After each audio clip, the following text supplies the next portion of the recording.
मी इयत्ता तिसरी शिकते. आज 15 ऑगस्ट आपला भारताचा स्वातंत्र्य दिवस आहे. यानिमित्त प्रथम तुम्हा सर्वांना भारतीय स्वातंत्र्य दिवसाच्या हार्दिक शुभेच्छा देते.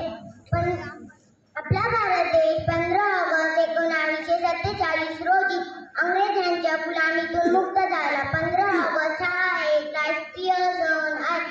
या दिवशी आपण झेंडावंदन करतो, सगळे मिळून राष्ट्रगीत म्हणतो. या दिवशी आपण देशाच्या शूर सैनिकांना